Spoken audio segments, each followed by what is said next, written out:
தனுசு ராசி. இரக்க குணத்தினால மத்தவங்க கிட்ட ஏமாந்து நிக்கக்கூடிய ராசின்னு சொல்லலாம். ரொம்ப நல்லவங்க. மத்தவங்க சொல்றத அப்படியே நம்பக்கூடியவங்க. ஆனா இவங்களுடைய இலக்கு அப்படிங்கிறது ரொம்ப பரிசுத்தமானதா இருக்கும். அதாவது தன்னுடைய தேவை கூட மத்தவங்களுடைய தேவைய பாதிக்கக் கூடாதுன்னு நினைக்கக்கூடியவங்க. படிப்பின் வழியாக வாழ்க்கையை செம்மையாக நடத்தணும்னு படிப்பின் மீது ஆர்வம் கொண்டவங்க.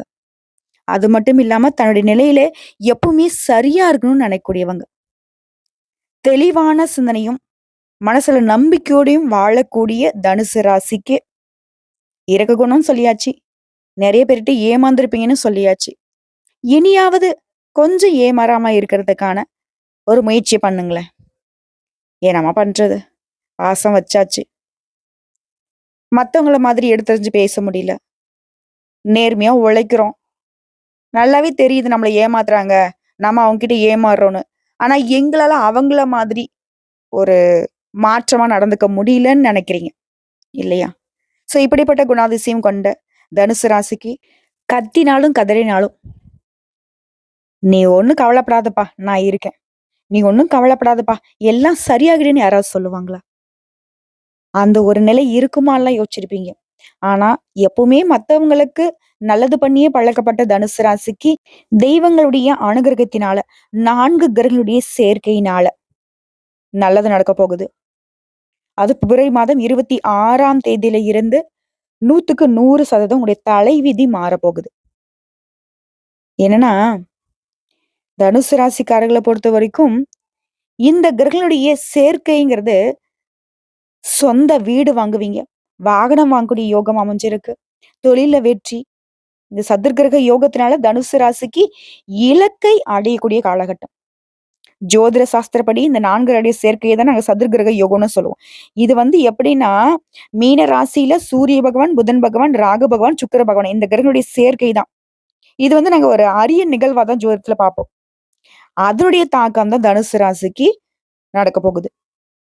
அதாவது பிப்ரவரி மாதம் 26ஆம் தேதி புதன் பகவான் மீன ராசிக்கு பெயர்ச்சியாக போறாரு. அந்த மீன ராசியில புதன் பகவான் நீச்ச பங்கமா இருக்க போறாரு. இது நீச்ச பங்க ராஜயோகத்தை உருவாக்கி இருக்கு. அது மட்டும் இல்லாம மார்ச் மாதம் 14ஆம் தேதி சூரிய பகவானும் மீன ராசிக்கு பெயர்ச்சியாக போறாரு. இல்லையா? சோ இதன் காரணமாகவும் ஆல்ரெடி ஜனவரி மாதம் 28ஆம் தேதி சுக்கிர பகவான் கும்ப ராசியிலிருந்து மீன ராசிக்கு பெயர்ச்சி ஆகிட்டாரு. அதே மாரி மீன ராசியில சுக்கிர பகவான் உச்ச பலத்துல இருக்காரு. சோ மீனத்துல இருக்கக்கூடிய இந்த 4 கிரகங்களுடைய சேர்க்கை தனுசு ராசிக்கு 4ஆம் இடமான அமைப்ப காட்டுது. இது குரு பகவானே அதிபதியாக கொண்டவங்க நீங்க. எந்த ஒரு விஷயம்னாலும் சரி, திட்டமிட்டு செயல்படக்கூடியவங்களா நீங்க இருப்பீங்க. வைராகிய குணம் படைத்தவங்க. ஒரு விஷயத்த முடிவு எடுத்துட்டீங்க அப்படின்னாக்கா, அது ரொம்ப சரியா இருக்கும். அதே மாரி அடுத்தவங்களுடைய வார்த்தைக்கு மரியாதை தரக்கூடியவங்க. தனக்கு எது சரின்னு பட்டதோ, அந்த விஷயத்த சிறிதும் தயங்காம சொல்வதும் சரி, செய்யறதும் சரி. கண்ணியம், கட்டுப்பாடுன்னு வாழக்கூடியவங்க. தேவையில்லாத பிரச்சனைகள அதிக அளவுல சந்திக்கக்கூடியவங்களும் நீங்களா தான் இருப்பீங்க. எல்லாத்துலயும் சரியா இருக்கவங்கள தான், அந்த தேவையில்லாத பிரச்சனை தேடி தேடி வரும். அது தனுசு ராசிக்கு நெறைய இருக்கும். நெனைக்கிறது ஒண்ணு, நடக்கிறது ஒண்ணுங்கிற மாரி கூட இருந்திருக்கும். புலம்பி தள்ளியிருப்பீங்க. மனசுல நெறைய புலம்பல்கள வச்சிருப்பீங்க. திருமண வாழ்க்கையிலும் திருப்தி இல்லாம இருந்திருப்பீங்க. நீங்களே பரிந்து போய், இறங்கி போய் பேசினாலும் சரி, அந்த சூழ்நிலை உங்களுக்கு சாதகமா இருந்திருக்காது. அனைத்து சூழ்நிலையுமே போராட்டமா இருந்திருக்கும். அனைத்து முயற்சிகளிலுமே தடையா இருந்திருக்கும். ஆனா, இந்த அனைத்து விதமான பிரச்சனைகளும் இப்ப சரியாக போகுது.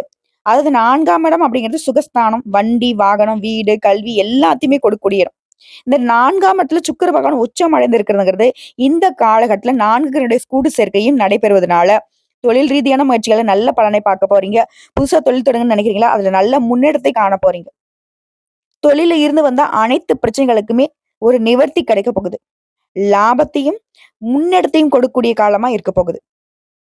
குறிப்பா மனசோர்வுல இருந்தவங்களுக்கு எல்லாருக்குமே இந்த காலம் சாதகமான காலகட்டமா இருக்க போகுது. வெளியூருக்கு போறது, வெளிநாட்டுக்கு போகிறது, இந்த மாதிரியான யோகம் உண்டு. புதிய வேலை வாய்ப்புகள் கிடைக்கும். வேலையிலேயே மாற்றம் வரப்போகுது. உயர் பதவி பெறுவதற்கான யோகம் இருக்கு. உங்களுடைய கடின உழைப்புக்கான அங்கீகாரத்தையும், பலன்களையும் பெற போறீங்க. மேலும் சொல்லணும்னாக்கா, திருமண வாழ்க்கையில இதுவரைக்கும் திருமணம் கைகூடாதவங்க கூட, இல்ல ஆல்ரெடி திருமணம் ஆனவளுக்கு உங்க வாழ்க்கையில இருக்கிற பிரச்சனை கூட இப்ப சரியாக போகுது. திருமணம் கைகூடி வரப்போகுது. திருமணம் சம்பந்தப்பட்ட அனுகூலமான பலன்களை சிறப்பாக அடைய போறீங்க. பிடிக்காத வாழ்க்கையில இருந்தவங்க கூட அதுலருந்து வெளிய வந்துட்டு, நீங்க எதிர்பார்த்த மாதிரி ஒரு நல்ல வாழ்க்கைய அமைச்சுக்க போறீங்க. குழந்தை பாக்கியம் பெறுவதற்கான யோகம் இருக்கு. காதல் பண்ணிட்டு இருக்கீங்களா? திருமணம் செய்வதற்கான யோகம் உண்டு. கணவன் மனைவிக்கிடையே அந்த இடைவெளி அப்படிங்கிறது மறையுது. பிரச்சனை சரியாகுது. அதே மாரி உடல் ஆரோக்கியத்த பொறுத்தவரையும் மேம்பாடு அடையுதுங்க. சிகிச்சை பெற்று வந்தவங்க கூட நிச்சயமா இப்ப வந்து குழந்தை பாக்கியம் பெற போறீங்க. அதுமாரி வண்டி வாகனம் வாங்கக்கூடிய மாற்றம் இருக்கு. வீடு வாங்க போறீங்க. ஆடம்பர பொருட்கள், வீட்டுக்கு தேவையான பொருட்கள், நகை நட்டு சேருது. குழந்தைகளுடைய கல்வியில நல்ல முன்னேற்றம் ஏற்பட போகுது. அதே மாரி உங்களுடைய பிள்ளைகளுடைய முயற்சிகள் கூட உங்களுக்கு சாதகமான பலனை ஏற்படுத்தும். அவருடைய செயல்பாடுகள் உங்களுக்கு பெருமை சேர்க்கும். ஆரோக்கியத்துல மட்டும் கொஞ்சம் அப்பப்ப கவனம் வச்சுக்கோங்க. தேவையான உணவு வழக்கங்கள வந்து கட்டுக்குள்ள வச்சுக்கிறது நல்லது. தூக்கமின்மையால இருந்து வந்தவங்க இனி நல்லா தூங்க போறீங்க. நிம்மதியான வாழ்க்கை இருக்க போகுது. புதுசா வண்டி, வாகனம், வீடு வாங்கக்கூடிய யோகம் இருக்கு. கடன் சம்பந்தப்பட்ட பிரச்சனைகள் அனைத்துமே விலகப் போகுது. நிர்வாக திறமை, புத்திசாலித்தனத்தால வெற்றி அடைய போறீங்க. கடனை அடைப்பதற்கான முயற்சிகள்ல ஈடுபடுவீங்க. எல்லா விதமான யோகத்தையும் இந்த காலகட்டத்துல பெற போறீங்க. குறிப்பா ஆன்மீக காரியங்கள்ல ஈடுபட போறீங்க. இப்ப வரைக்கும் பார்த்தது பொது பலன்களா பார்த்திருக்கோம். இப்ப கூடுதலா நட்சத்திர பலன்களையும் பார்த்துடலாம். ஸோ இந்த தனுசு ராசியில இருக்கக்கூடிய முதல் நட்சத்திரம் அப்படின்னு பார்த்தோம்னா, மூலம் நட்சத்திரம், அடுத்து பூராடம் நட்சத்திரம், அடுத்து உத்திராடம் நட்சத்திரம் 1ஆம் பாதம். முதல்ல இருக்கக்கூடிய இந்த மூலம் நட்சத்திரம். படிப்பினை ரொம்ப முக்கியத்துவமா பார்க்கக்கூடிய உங்களுக்கு இனி அதிர்ஷ்ட காலம் தான். உடைய நட்சத்திரநாதன் ஜீவஸ்தானத்தை சஞ்சாரம் பண்ணக்கூடிய நிலையில ராசிநாதன் குரு பகவான் அவருடைய பார்வையின் வழியாக உங்களுக்கு முன்னேற்றத்தை கொடுக்கிறார். செய்து வரக்கூடிய தொழில்ல, வியாபாரத்துல, பார்த்து வரக்கூடிய உத்தியோகத்துல நீங்க எதிர்பார்த்த ஆதாயத்தை கொடுக்கிறார். உத்தியோகத்துல இருந்து வந்த பிரச்சனைகள் விலக ஆரம்பிக்கும். வேலை தேடி வந்தவங்களுக்கு நீங்க எதிர்பார்த்த நல்ல தகவல் வரும். புதுசா தொழில் தொடங்கன்னு நினைக்கிறீங்களா? அந்த முயற்சிகள்ல உங்களுக்கு அதற்குரிய வாய்ப்புகள் அமையும். அரசு வழிகள்ல நீங்க மேற்கொள்ளக்கூடிய முயற்சிகள் சாதகமாகும். ஒரு சிலருக்கு வந்து புதுசா இடம் வாங்கக்கூடிய யோகம் உண்டாகுது. இது நாள் வரைக்கும் உங்களிடம் இருந்து வந்த பிரச்சனை, நெருக்கடி, சங்கடங்கள் எல்லாமே ஒவ்வொன்னா விலக ஆரம்பிக்கும். நெனச்ச வேலைய நெனச்ச மாதிரியே நடத்தி முடிச்சுக்க போறீங்க. இழுபறியாக இருந்த வழக்கு விவகாரங்கள் கூட இனி உங்களுக்கு சாதகமா முடிஞ்சு வரப்போகுது. குடும்பத்துல இருந்த சங்கடங்கள் விலகி நிம்மதியான நிலையை அனுபவிக்க போறீங்க. வார்த்தைகள்ல தெளிவு இருக்கும். பணப்புழக்கம் அதிகமாகும். மாணவர்களை பொறுத்தவரைக்கும் படிப்புல ஆர்வம் கூடுங்க. உங்கள பொறுத்தவரைக்கும் சந்திராஷ்டமம் அப்படிங்கிறது மார்ச் மாதம் 9ஆம் தேதி மற்றும் 10ஆம் தேதி. இந்த 2 நாட்கள் எங்கும் கவனம், எதிலும் கவனம். இதுவே அதிர்ஷ்டம் தரக்கூடிய நாட்கள்னு பார்த்தோம்னா, பிப்ரவரி மாதம் 25, மார்ச் மாதம் 3, 7, 12 இந்த நாட்கள உங்களுடைய சுப நிகழ்ச்சிகளோட தொடக்கத்துக்கு பயன்படுத்துங்க. ரொம்ப நல்லதுங்க. அடுத்ததான் உங்கள பொறுத்தவரைக்கும் பரிகாரம். ஏகாம்பரேஸ்வரரை அனுதினமும் வழிபாடு செய்ய வாழ்க்கையில வளம் கூடும். நிலைத்த செல்வம் செல்வாக்கு கிடைக்கும். அடுத்து பூரண நட்சத்திரம். தன்னுடைய நிலையில எப்பவுமே சரியா இருக்கக்கூடியவங்க நீங்க. உங்களுக்கு இனி முன்னேற்றமான காலகட்டம். ஒரு நட்சத்திரநாதன் சுக்கிரன் மாதம் முழுவதுமே உங்களுக்கு சாதகமா இருக்கிறதுனால வெற்றி நடை போட போறீங்க. முயற்சி ஸ்தானமான 3ஆம் இடத்துல சஞ்சரிக்கூடிய சனி பகவானும் சூரியனும் எடுத்த வேலை எல்லாமே முடித்திடக்கூடிய சக்தியை கொடுக்கறாங்க. தடைப்பட்ட வேலைகள் எளிதாக நடக்க போகுது. புதிய முயற்சிகள் சாதகமா ஆக போகுது. எதிர்பார்த்த பணம் கைக்கு வரப்போகுது. குடும்பத்துல இருந்த நெருக்கடிகள் விலகுது. உத்தியோகத்துல இருந்து வந்த பிரச்சனைக்கு முடிவு கிடைக்குது. வெளிநாட்டு முயற்சிகள் சாதகமா முடிஞ்சு வரப்போகுது. ஒரு சிலருக்கு புதுசா சொத்து சேரக்கூடிய வாய்ப்பு இருக்கு. அதே மாதிரி கேட்ட இடத்துல இருந்து பணம் கிடைக்கும். கலைஞர்களுக்கும் சரி, வியாபாரிகளுக்கும் சரி, நீங்க எதிர்பார்த்த ஒப்பந்தம் கிடைக்கும். வேலை பார்க்கக்கூடிய இடங்கள்ல செல்வாக்கு உயருது. பொன் பொருள் சேர்க்கை உண்டாகுது. குறிப்பா குடும்பத்துல இந்த பிரச்சனைகளுக்கு முடிவு வருதுங்க. அதே மாரி கோயில் வேண்டுதல்கள் எல்லாமே இப்ப நிறைவேத்தக்கூடிய காலகட்டம். உறவுக்காரருடைய வருகையினால குடும்பத்துல மகிழ்ச்சி நிலைக்குது. உழைப்பாளர்கள பொறுத்தவரைக்கும் ஒரு நிலையில உயர்வு உண்டாகுது. காணாமல் போன பொருள் கூட கிடைக்கக்கூடிய அளவுக்கு யோகமான காலகட்டங்க. குடும்பத்திலயும் சுப நிகழ்ச்சிகள் நடக்கும். மாணவர்களை பொறுத்தவரைக்கும் படிப்புல அக்கறை அதிகமாகுதுங்க. உங்கள பொறுத்தவரைக்கும் சந்திராஷ்டமம் மார்ச் மாதம் 10 மற்றும் 11 இந்த 2 நாட்கள் எங்கும் கவனம், எதிலும் கவனம். அதுவே அதிர்ஷ்டம் தரக்கூடிய நாட்கள்னு பார்த்தோம்னாக்கா பிப்ரவரி மாதத்துல 24, மார்ச் மாதம் 3, 6, 12 இந்த நாட்கள உங்களுடைய சுப நிகழ்ச்சிகளோட தொடக்கத்துக்கு பயன்படுத்துங்க. நல்லதுன்னு எதை நினைக்கிறீங்களோ அது இந்த நாள்ல செய்யுங்க. அதீத நன்மையில கொண்டு முடியும். உங்கள பொறுத்தவரைக்கும் பரிகாரம்.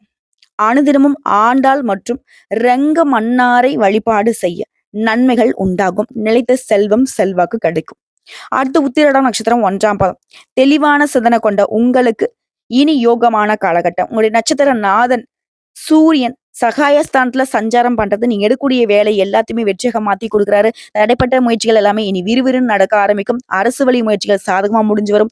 தொழில் தொடங்குவதற்காக வெளிநாடு போவதற்கான நீங்க எதிர்பார்த்த அனுமதி கிடைக்கும். உத்தியோகத்துல உங்களுக்கு இருக்கக்கூடிய நெருக்கடிகள் விலகுது. எதிர்பார்த்த இடத்துக்கு இடமாற்றம், பதவி உயர்வு கிடைக்கும். இழுபறியாக இருந்து வந்த வழக்குகள்ல கூட இனி விடுதலை கிடைக்கும். உங்களுடைய ராசிநாதனுடைய பார்வைங்கிறது ஜீவனஸ்தானத்துக்கும், தன குடும்பஸ்தானத்துக்கும் கிடைக்கிறதுனால தொழில் விருத்தியாகும். குடும்பத்திலே நிம்மதியான நிலை இருக்க போகுது. எதிர்பார்த்த வரவு வரப்போகுது. கொடுத்த வாக்க காப்பாத்த முடியும்.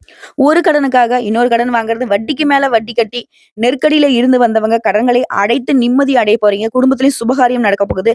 வேலைக்காக காத்துட்டவங்களுக்கு நல்ல தகவலோட நல்ல வேலை கிடைக்க போகுது. பிள்ளைகளுடைய நலனுக்காக அதிகமா செலவு செய்வீங்க. மாணவர்களை பொறுத்த வரைக்கும் படிப்புல அக்கறை கூடுதுங்க. அதே மாதிரி விரையாதிபதி செவ்வாய் ராசியை பார்க்கறதுனால உங்களுடைய செயல்பாடுகள்ல வேகம் இருக்கும். செலவுகளை கட்டுக்குள்ள வரும். ஆனா வரக்கூடிய செலவுகள் கூட உங்களுக்கு சுப செலவுகளாக மாறும். ஒரு சிலர் வந்து புதுசா இடம் வாங்குவீங்க, வீடு கட்டுவீங்க, புதிய வீட்டுல குடியேறக்கூடிய நிலை ஒரு சிலருக்கு ஏற்படுதுங்க.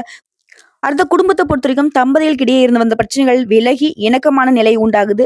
பணியாட்களை பொறுத்தவரைக்கும் உங்க வாழ்க்கையில முன்னேற்றம் ஏற்படுதுங்க. உங்களை பொறுத்தவரைக்கும் சந்திராஷ்டமம் மார்ச் மாதம் 11ஆம் தேதி. அந்த ஒரு நாள் எங்கும் கவனம், எதிலும் கவனம். இதுவே அதிர்ஷ்டம் தரக்கூடிய நாட்கள்னு பார்த்தோம்னாக்க பிப்ரவரி மாதம் 28, மார்ச் மாதம் 1, 3, 10, 12 இந்த நாட்களை உங்களுடைய சுப நிகழ்ச்சிகள் தொடக்கத்துக்கு பயன்படுத்துங்க. நல்லதே நடக்குங்க. உங்களை பொறுத்த வரைக்கும் பரிகாரம், அனுதினமும் சூரிய பகவானை வழிபாடு செய்ய நன்மைகள் உண்டாகும். நிலைத்த செல்வம் செல்வாக்கு கிடைக்குங்க.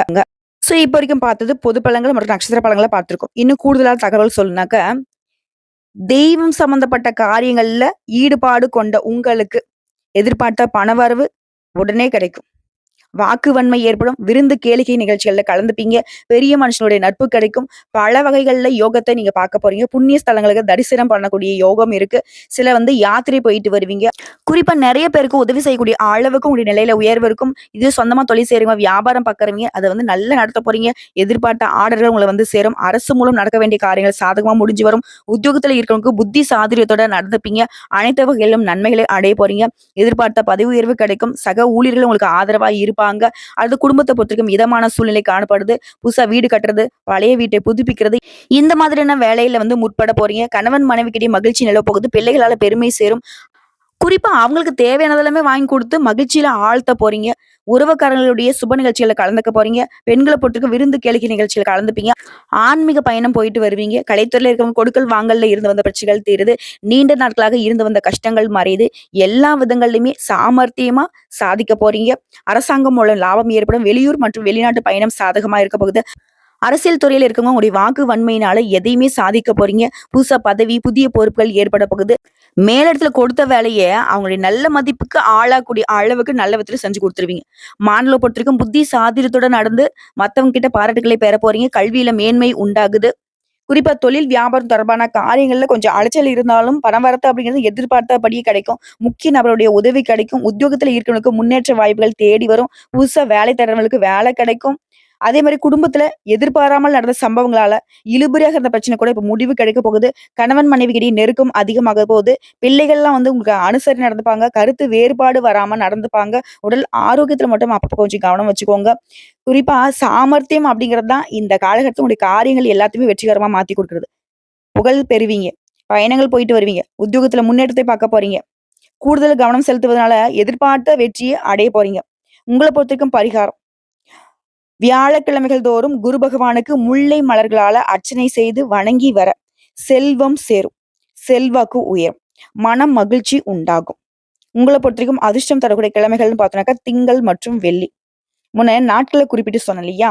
இப்போ கிழமைகளை குறிப்பிட்டு சொல்லியிருக்கேன். இந்த நாட்களும் உங்களுடைய சுப நிகழ்ச்சிகள் தொடக்கத்துக்கு பயன்படுத்தலாம். ரொம்ப நல்லதுதாங்க. சோ இப்ப வரைக்கும் பார்த்த பொது பலன்கள், நட்சத்திர பலன்கள் மற்றும் கூடுதல் தகவல் மற்றும் பரிகாரத்தை பார்த்திருக்கோம்.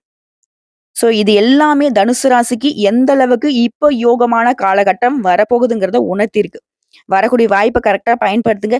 எப்பவுமே தனக்குன்னு ஒரு குறிக்கோளை வச்சுக்கிட்டு பயணம் பண்ணக்கூடிய தனுசு ராசிக்கு இப்ப இந்த வாய்ப்பை பயன்படுத்திட்டீங்க அப்படின்னாக்க உங்களுடைய இலக்கு அப்படிங்கிறது எளிமையாக அடையக்கூடிய காலம் இந்த காலகட்டம் இருக்குங்க. சோ நல்லதுன்னு நினைக்கக்கூடிய உங்களுக்கு இத்தனை நாளா நல்லது நடக்காம இருந்திருக்கலாம். இனி நல்லது மட்டுமே நடக்கும். கடவுள் துணை வராங்க. வாழ்த்துக்கள். யோகத்தின் அதிபதியாக தனுசு ராசிக்காரர்கள் வலம் வர போறீங்க.